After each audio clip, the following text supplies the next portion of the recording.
In the previous video in this series, we saw that childhood is largely a social and legal invention.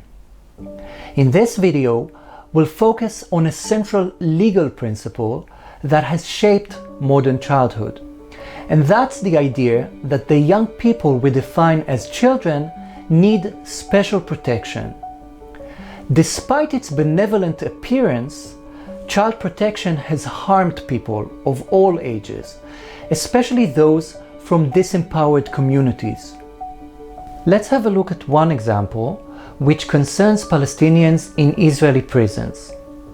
Under international law, children should generally be separated from adults in prison.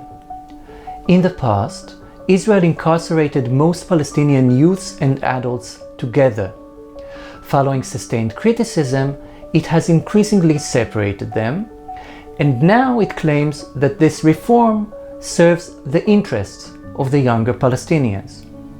But, as my research reveals, this reform has worked to their detriment. Before they were separated, the imprisoned Palestinian adults provided their younger counterparts with valuable support and care, which Israel doesn't provide.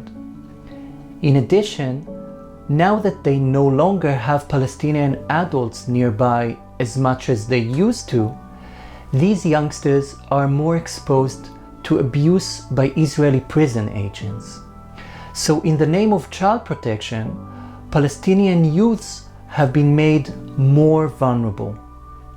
Israeli court judgments have justified the separation as a way to prevent Palestinian adults from transferring unwanted political ideas to their young.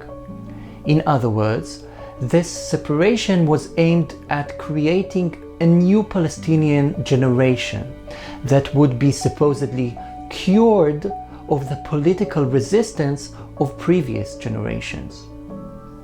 As my research has also shown, there are parallels to be drawn with indigenous and ethnic minority groups around the world.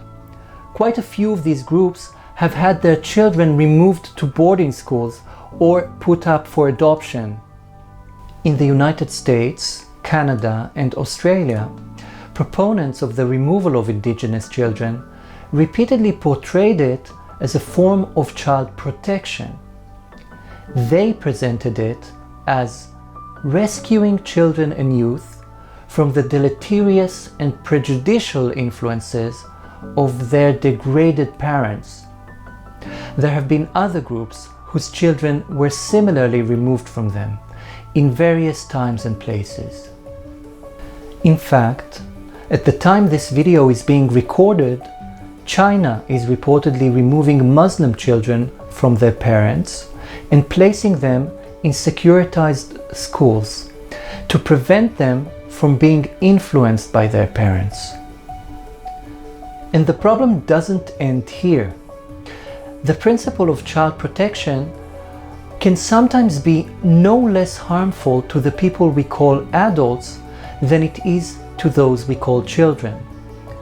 Think of campaigns to give special protection to young refugees, or to youngsters in armed conflict, or to youth in trouble with the law. My research shows that such campaigns often endorse, sometimes very explicitly, apathy and harshness toward adults. In other words, discussions of child protection are often accompanied by claims that adults don't deserve protection. So, as we can see, policies, laws, and campaigns that supposedly give children special protection often harm people of all ages. Our next two videos will bring to light two more examples of this problem. In the next video, we'll focus on the legal principle called the child's right to be heard. And after that, we'll look at the issue of child work. Join me as I critically investigate the principles of child protection and child rights in these contexts.